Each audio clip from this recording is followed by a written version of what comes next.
अस्सलाम वालेकुम dear students. आज हमारा टॉपिक है आइसोमेरिज्म और टाइप्स ऑफ आइसोमेरिज्म। यानी हम आइसोमेरिज्म के बारे में जानेंगे कि आइसोमेरिज्म है क्या चीज़ और ये टर्म हम कौन से यानी मुरक्किबात के लिए या कौन से ब्रांच में या हम किस किस्म के कंपाउंड में ये टर्म जो है वो हम इस्तेमाल करते हैं। तो चलिए स्टार्ट करते हैं इस पर कि आइसोमेरिज्म और टाइप्स ऑफ आइसोमेरिज्म क्या चीज़ है। तो डिफिनीशन की रूह से अगर हम देख लें तो two or more different compounds having the same molecular formula but different structures, यानी ए से दो या दो से ज़्यादा मुरक्किबात जिसकी मॉलिक्यूलर फार्मूला एक जैसे हों लेकिन उसका जो स्ट्रक्चर है वो मुख्तलिफ हो, तो उसको हम कहते हैं आइसोमेरिज्म, यानी उसकी खासियत को हम आइसोमेरिज्म कहते हैं। और वो कंपाउंड जो है एक दूसरे के आइसोमर्स कहलाते हैं। ठीक है, तो यहाँ पर मैंने एक एग्ज़ाम्पल लिया है ब्यूटेन का, C4H10 का। तो ब्यूटेन के दो आइसोमर बन सकते हैं, जिस तरह मैंने लिखा है कि एन ब्यूटेन और आइसोब्यूटेन, या इसको हम कहते हैं 2-मिथाइल प्रोपेन। अब ये एन ब्यूटेन जिसको हम नॉर्मल ब्यूटेन कहते हैं, इसका ये जो स्ट्रक्चर है ये स्ट्रेट चेन है, और ये आइसोब्यूटेन जो है ये ब्रांच है, या इसको हम कहते हैं 2-मिथाइल प्रोपेन इसका नाम होगा। तो कार्बन इसमें 4 कार्बन है और 10 हाइड्रोजन है। इसमें ये 5 हाइड्रोजन, ये 7 और ये 3 और ये 10 हाइड्रोजन बनते हैं। अब यहाँ पर देख लें कि यहाँ पर भी कार्बन की तादाद जो है वो 4 है और हाइड्रोजन की तादाद जो है यहाँ पर भी ये 10 हाइड्रोजन बनती है। एक को हम ए से रिप्रेजेंट करते हैं, यानी एन ब्यूटेन के लिए हमने ए का नाम दिया और आइसोब्यूटेन के लिए हमने बी का नाम दिया। तो ये ए और B, A and B have the same molecular formula, ये दोनों मॉलिक्यूलर फार्मूला इसका सेम है लेकिन इसका जो स्ट्रक्चर है वो मुख्तलिफ है। तो ये आइसोमर्स हैं एक दूसरे के, ये आइसोमर्स हैं, लेकिन इसकी खासियत को हम आइसोमेरिज्म कहते हैं। अब आइसोमेरिज्म की खसूसियातों में कौन कौन से खसूसियात शामिल हैं, तो हम कहते हैं कि आइसोमर्स होंगे सेम मॉलिक्यूलर फार्मूला, इसका मॉलिक्यूलर फार्मूला सेम होगा, यानी C4H10 या इसका भी है, C4H10 इसका भी है, तो इसका मॉलिक्यूलर फार्मूला सेम होगा। इसका स्ट्रक्चर जो है, इसके स्ट्रक्चर्स मुख्तलिफ होंगे, इसका ये स्ट्रेट चेन, इसका ये ब्रांच चेन, इसके स्ट्रक्चर्स मुख्तलिफ होंगे। डिफरेंट फिज़िकल प्रॉपर्टीज़ इसके डिफरेंट होंगे। इन मिसाल के तौर पर इसका जो बॉइलिंग पॉइंट है और इसका बॉइलिंग पॉइंट ये एक दूसरे से मुख्तलिफ होगा।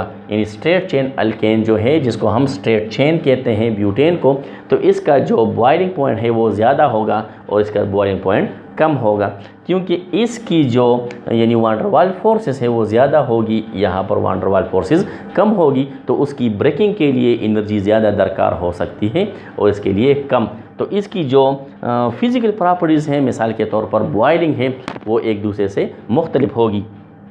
केमिकल प्रॉपर्टीज़ आइसोमेरिज्म की जो यानी आइसोमर्स के जो केमिकल प्रॉपर्टीज़ होती है वो डिफरेंट होती है। मिसाल के तौर पर यहाँ पर मैंने मुख्तलिफ़ किस्म के आइसोमेरिज्म के खसूसियात जो है या इसके टाइप्स लिखे हैं।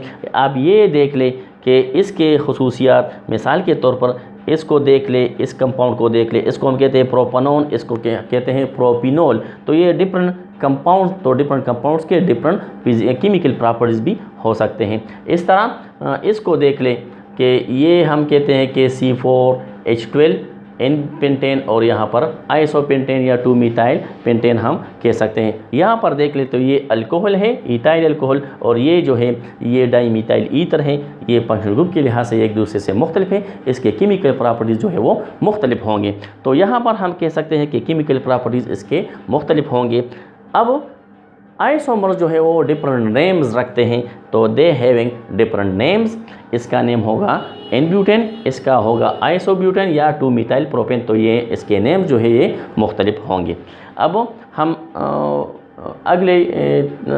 यानी अगला जो हमारा जो टॉपिक है वो आइसोमेरिज्म की टाइप्स के ऊपर है कि इसके कौन कौन से टाइप्स जो है हमारे पास मौजूद हैं। तो सबसे पहले आइसोमेरिज्म की जो टाइप्स है, इसमें है स्ट्रक्चर आइसोमेरिज्म और दूसरा है स्टीरियो आइसोमेरिज्म।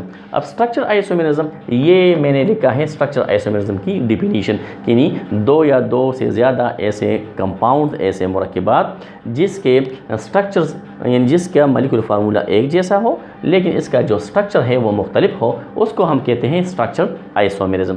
स्ट्रक्चर आइसोमेरिज्म में हमारे पास है चेन आइसोमेरिज्म। सबसे पहले हमने ये डिस्कस करना है कि चेन आइसोमेरिज्म किसे कहते हैं, उसके बाद बारी आती है पोजीशन आइसोमेरिज्म की, फंक्शनल ग्रुप आइसोमेरिज्म की, मेटामेरिज्म की और टाटोमेरिज्म की। ये स्पेशल टाइप है जिसमें हम प्रोटॉन को यानी इसके जो पोजीशन है वो हम देख सकते हैं। तो चेन आइसोमेरिज्म की तरफ अगर हम जाएं तो चेन आइसोमेरिज्म हम ऐसे आइसोमेरिज्म को कहते हैं कि दो या दो से ज़्यादा ऐसे मुरक्किबात जिसकी मॉलिक्यूलर फार्मूला एक जैसे हों लेकिन इसका जो चेन है, इसका जो स्ट्रक्चर है, स्ट्रक्चर चेन है वो मुख्तलिफ होगा, तो इसको हम कहते हैं चेन आइसोमेरिज्म। यहाँ पर मैंने लिखा है कि two or more compounds having same molecular formula but different carbon chains, इसमें कार्बन चेन्स जो है मुख्तलिफ होंगे। अब यहाँ पर देख लें तो ये मॉलिक्यूलर फार्मूला है C5H10, ये पेंटेन का मॉलिक्यूलर फार्मूला है। इस मॉलिक्यूलर फार्मूला की रू से इसका जो स्ट्रक्चर है ये स्ट्रेट चेन बनता है और इसका ये स्ट्रक्चर ये ब्रांच बनता है, तो इसका नाम होगा एन पेंटेन और इसका नाम होगा 2-मिथाइल ब्यूटेन या आइसो पेंटेन भी हम इसको कह सकते हैं। तो इसका जो चेन है वो मुख्तलिफ होगा, इसका चेन पायो कार्बन पर और इसका चेन जो है वो 4 कार्बन पर मुश्तमिल होगा, लेकिन साइड में यहाँ पर इसके साथ अल्काइल रेडिकल ये अटैच होता है, तो इसलिए हम कह सकते हैं कि इसका चेन उससे मुख्तलिफ हो सकता है। तो ये चेन आइसोमेरिज्म हम इसको कह सकते हैं।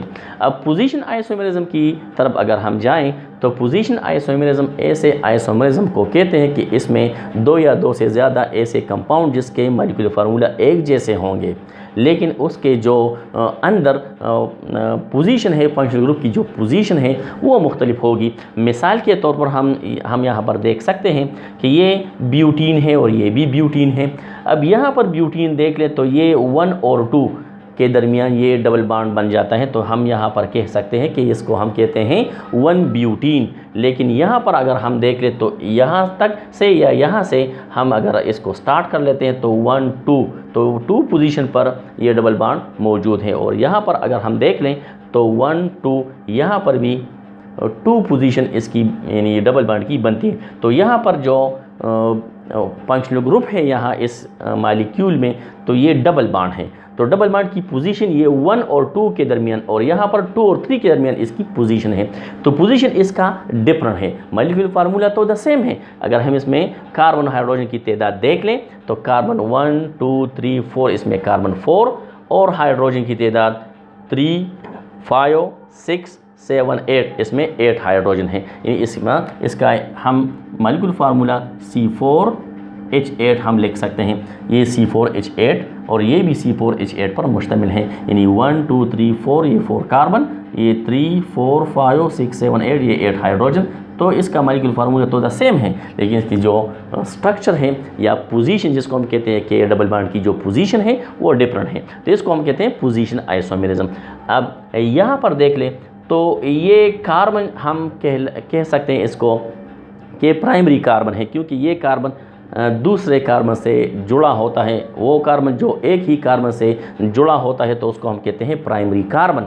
लेकिन प्राइमरी कार्बन के साथ जो हाइड्रोक्सिल अटैच होता है अल्कोहल का तो उसको हम कहते हैं प्राइमरी अल्कोहल। अब यहाँ पर देख लें तो ये OH जो है अल्कोहल ये सेकेंडरी कार्बन के साथ जो है वो मौजूद है, यानी ये कार्बन इसको हम सेकेंडरी कार्बन कहते हैं क्योंकि ये 2 कार्बन से जुड़ा होता है, लिंक होता है, इसने बॉन्ड बनाया है, तो इसलिए हम कहते हैं कि इसको कहते हैं सेकेंडरी अल्कोहल, इसको हम कहते हैं प्राइमरी अल्कोहल। तो इसका जो स्ट्रक्चर बनता है ये डिफरेंट है लेकिन इसका मॉलिक्यूलर फार्मूला सेम है। तो ये पोजीशन आइसोमेरिज्म की एग्जांपल हमने डिस्कस की है, इसको हम पोजीशन आइसोमेरिज्म कहते हैं।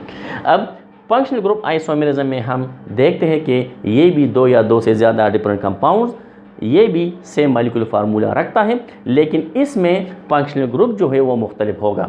मिसाल इसमें हमने यहाँ पर मिसाल ली है इथाइल अल्कोहल या जिसको हम इथानॉल कहते हैं और ये डाई मिथाइल ईथर ये ईथर, तो इसमें फंक्शनल ग्रुप जो है वो ईथर है, इसमें फंक्शनल ग्रुप जो है वो अल्कोहल है। अब इसका फार्मूला अगर हम कंबाइंड फार्मूला देख लें तो C2H6O इसका ये फार्मूला बनता है। अब इस फार्मूले की रूह से ये यानी डाई मिथाइल ईथर को देख लें, इसमें number of carbon hydrogen oxygen देख लें तो ये इसके बराबर हो सकता है। और यहाँ पर ये इथेनॉल ये भी ये फार्मूला रख सकते हैं। तो इसका जो मॉलिक्यूलर फार्मूला है वो C2H6O है, लेकिन इसका जो स्ट्रक्चर है वो मुख्तलिफ है, क्योंकि यहाँ पर अल्कोहल एक तरफ अल्कोहल फंक्शनल ग्रुप मौजूद हैं और दूसरी तरफ ईथर फंक्शनल ग्रुप जो है मौजूद है। तो ये फंक्शनल ग्रुप की बुनियाद पर हमने इसको यानी क्लासीफाई किया है, तो इसको हम कहते हैं फंक्शनल ग्रुप आइसोमेरिज्म। इसके बाद बनता है मेटामेरिज्म। अब मेटामेरिज्म किसे कहते हैं, तो ये भी दो या दो से ज़्यादा डिफरेंट कंपाउंड्स जिसकी मॉलिक्यूलर फार्मूला एक जैसा होगा, लेकिन इसका जो स्ट्रक्चर है वो मुख्तलिफ है। अब ये स्ट्रक्चर किस तरह, मिसाल के तौर पर एक फंक्शनल ग्रुप है, एक फंक्शनल ग्रुप के लेफ्ट और राइट साइड पर हमने कार्बन एटम्स को गिनना है कि इसमें कार्बन एटम्स यानी इक्वल है या अनइक्वल है, तो उसकी बिना पर हमने यहाँ पर इसकी जो स्ट्रक्चर आइसोमेरिज्म के जो टाइप लिखा है उसको हम कहते हैं मेटामेरिज्म। तो यहाँ पर देख लें, यहाँ पर इस ऑक्सीजन यानी इसमें ये ईथर फंक्शनल ग्रुप है, इसमें भी ईथर फंक्शनल ग्रुप है, फंक्शनल ग्रुप तो द सेम है, लेकिन यहाँ पर ऑक्सीजन से एक मिथाइल उधर है और 3 कार्बन जो है ये इधर है, यानी प्रोपाइल ग्रुप इधर मौजूद है और मिथाइल ग्रुप उधर मौजूद है। तो यहाँ पर 1 कार्बन, यहाँ पर 3 कार्बन। यहाँ देख ले तो ऑक्सीजन के लेफ्ट और राइट और लेफ्ट में 2-2 कार्बन इक्वल अटैच हैं, तो ये इसका मॉलिक्यूलर फार्मूला तो एक जैसा होगा, लेकिन इसका जो स्ट्रक्चर है वो मुख्तलिफ है। तो इसको हम कहते हैं metamerism, unequal carbon distribution on the right and left side of the functional group, तो इसलिए हम इसको मेटामेरिज्म कहते हैं। अब बारी आती है टाटोमेरिज्म की। टाटोमेरिज्म जो है ये स्ट्रक्चर आइसोमेरिज्म की एक मखसूस हम इसको कहते हैं या ख़ास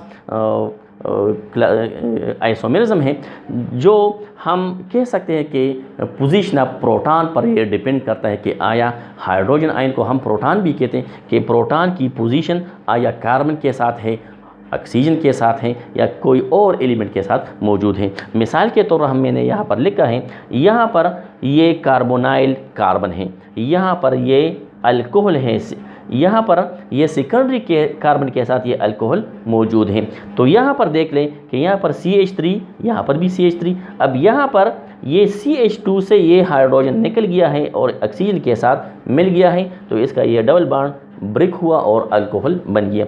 अब इसका नाम होगा प्रोपानोन, यानी इसमें कीटो ग्रुप शामिल हैं। लेकिन यहाँ पर 2 ग्रुप जो है या इसको हम कहते हैं कि 2 फंक्शनल ग्रुप जो है वो मौजूद हैं। तो एक को हम कहते हैं यानी प्रोपिनोल। प्रो का मतलब यानी प्रोपीन यानी डबल बॉन्ड को जाहिर करता है, लेकिन यहाँ पर जो है वो अब यहाँ पर टाटोमेरिज्म में हम लिख सकते हैं कि प्रोपानोन और प्रोपिनोल। तो प्रोपानोन ये कीटोन यानी कीटो फंक्शनल ग्रुप है, और यहाँ पर हमने देख लिया कि इस मिथाइल यानी CH3 से एक हाइड्रोजन यानी प्रोटॉन यहाँ पर ऑक्सीजन के साथ मिल जाता है, तो ये कार्बोनाइल ये अल्कोहल में चेंज हो जाता है। तो यहाँ पर 2 फंक्शनल ग्रुप जो है वो मौजूद हैं, एक होता है अल्कोहल और दूसरा होता है डबल बॉन्ड। इसको हम कहते हैं कि प्रोपिनोल यानी ये E जो है वो डबल बॉन्ड के लिए और OL जो है ये अल्कोहल के लिए हम इस्तेमाल करते हैं। तो ये प्रोपानोन हो गया और इसको हम कहते हैं प्रोपिनोल, यानी इनोल ग्रुप जो है यहाँ पर मौजूद है। अब हम आगे बढ़ते हैं स्टीरियो आइसोमेरिज्म की तरफ। अब स्टीरियो आइसोमेरिज्म जो है ये भी यानी आइसोमेरिज्म की एक टाइप है, मशहूर टाइप है। इसमें क्या ये इससे क्यों डिफरेंट होता है, तो इसमें भी 2 or more different compounds having the same molecular formula, इसमें भी molecular फार्मूला द सेम है, सेम कनेक्टिविटी इसमें होती है, कार्बन के साथ इसकी कनेक्टिविटी ये सेम होती है, लेकिन इसकी जो 3 डायमेंशन स्ट्रक्चर है वो मुख्तलिफ होगी। तो इसलिए हम इसको कहते हैं स्टीरियो आइसोमेरिज्म। अब स्टीरियो आइसोमेरिज्म में हमारे पास ऑप्टिकल आइसोमेरिज्म और ज्योमेट्रिक आइसोमेरिज्म जो है वो शामिल हैं। ऑप्टिकल आइसोमेरिज्म हम उस आइसोमेरिज्म को कहते हैं कि उसमें जब दो या दो से ज़्यादा कंपाउंड इस तरह होंगे कि उसकी जो मॉलिक्यूलर फार्मूला जो है वो एक जैसी होगी, लेकिन उसका जो 3 डायमेंशन स्ट्रक्चर है वो मुख्तलिफ होगा। मिसाल के तौर पर ऑप्टिकल में ये होगा कि एक कंपाउंड है, मिसाल के तौर पर मैंने यहाँ पर लिखा है लैक्टिक एसिड। अब लैक्टिक एसिड जो है इसका ये स्ट्रक्चर जो है ये इस तरह ये स्ट्रक्चर और ये स्ट्रक्चर यानी इसका ये मिरर इमेज बनता है। तो इसकी कनेक्टिविटी तो सेम है, लेकिन इसकी जो 3 डायमेंशन स्ट्रक्चर है वो मुख्तलिफ है। क्योंकि अगर हम इस कंपाउंड को, इस लैक्टिक एसिड को, एक लैक्टिक एसिड में एक प्लेन पोलराइज लाइट हम इसमें गुजारते हैं, तो ये प्लेन पोलराइज लाइट को राइट साइड पर यानी क्लॉकवाइज में ये बेंड करता है। तो इसलिए हम इसको इसकी बेंडिंग की वजह से हम इसको पॉजिटिव तस्वुर कर सकते हैं, और इसके लिए हम नाम इस्तेमाल करते हैं डेक्स्ट्रो। तो इसको हम कहते हैं डेक्स्ट्रो रोटेटरी। अब इसको हम देख लें तो ये यानी ये इसका मिरर इमेज है, तो इसकी कनेक्टिविटी तो सेम है, लेकिन इसकी जो 3 डायमेंशन स्ट्रक्चर है वो मुख्तलिफ, यानी ये इसका मिरर इमेज बनता है। तो इसको हम कहते हैं कि ये इस लैक्टिक एसिड में अगर हम प्लेन पोलराइज लाइट गुजारते हैं, पास करते हैं, तो ये लिप साइड पर, इन लिप साइड पर ये रोटेट होता है, तो उसको हम कहते हैं नेगेटिव यानी लीवो रोटेटरी। तो ये कंपाउंड जो है, बाज़ कंपाउंड ये एक दूसरे के मिरर इमेज जो है वो, यानी एक कंपाउंड 2 मिरर इमेज बनाते हैं, तो या उसकी 3 डायमेंशन स्ट्रक्चर मुख्तलिफ होती है, तो उसको हम कहते हैं ऑप्टिकल आइसोमेरिज्म। अब बारी आती है ज्योमेट्रिक आइसोमेरिज्म की। अब ज्योमेट्रिक आइसोमेरिज्म ये है कि इसमें डबल बॉन्ड जो है, मिसाल के तौर पर एक कंपाउंड है, इसमें डबल बॉन्ड, ये ब्यूटीन ले लें, ये भी ब्यूटीन है और ये भी ब्यूटीन है, तो इसमें क्या होता है, इसमें ये होता है कि इसमें जो मुख्तलिफ़ किस्म की जो कनेक्टिविटी है, या अबव या बिलो, ये कार्बन यानी कार्बन कार्बन डबल बॉन्ड के ऊपर या एक सीध में होंगे या इसके क्रॉस होंगे। जब एक ही सीध में होंगे या ऊपर होंगे या नीचे, तो उसको हम कहते हैं सिस। यानी इसको इस तरह हम डिस्कस करेंगे, it occur in molecule where there is some restriction to rotation, यानी इसमें रोटेशन जो है ये रिस्ट्रिक्ट होती है, रोटेशन ये ज़्यादातर नहीं कर सकते। तो इसलिए हम कहते हैं कि ये ज्योमेट्रिक आइसोमेरिज्म है। ज्योमेट्रिक आइसोमेरिज्म में ये मिथाइल देख लें, इस कार्बन कार्बन के ऊपर मिथाइल, ये दोनों ऊपर वाक़ है, या हाइड्रोजन इस तरह है। तो ये जिस तरह हम कहते हैं कि जिस तरह हम कहते हैं विसिनल हेलोजन जो है, या यानी हेलोजन के 2 कार्बन के ऊपर या 2 नीचे एक ही कनेक्टिविटी यानी एक दूसरे के मध्य मुकाबिल होते हैं, तो उसको हम कहते हैं सिस टू ब्यूटीन इसको कहते हैं, और इसको हम कहते हैं ट्रांस टू ब्यूटीन, क्योंकि ये भी ब्यूटीन है, ये भी ब्यूटीन है, ये भी 2 पोजीशन पर रखता है, ये भी 2 पोजीशन पर इसका डबल बॉन्ड होता है। लेकिन इसको हम ट्रांस क्यों कहते हैं, क्योंकि ये मिथाइल यहाँ से यहाँ पर रोटेट हुआ और हाइड्रोजन ऊपर चला गया, तो ये हाइड्रोजन भी क्रॉस यानी डायगोनल शक्ल में, और ये मिथाइल भी इस मिथाइल की डायगोनल पोजीशन में आ जाती है। जब 2 एक जैसे यानी रेडिकल्स या एक जैसे एटम्स या जो कनेक्ट होते हैं वो डायगोनल पोजीशन में आ जाते हैं, तो उसको हम कहते हैं ट्रांस। और जब ये एक दूसरे के मध्य मुकाबिल आ जाते हैं, उसकी जो पोजीशन होती है उसको हम कहते हैं सिस। तो उम्मीद है आपको हमारा ये लेक्चर पसंद आया होगा। अगर आपको ये वीडियो अच्छी लगी हो तो प्लीज़ हमारे इस वीडियो को लाइक कीजिए और चैनल को सब्सक्राइब कीजिए। शुक्रिया।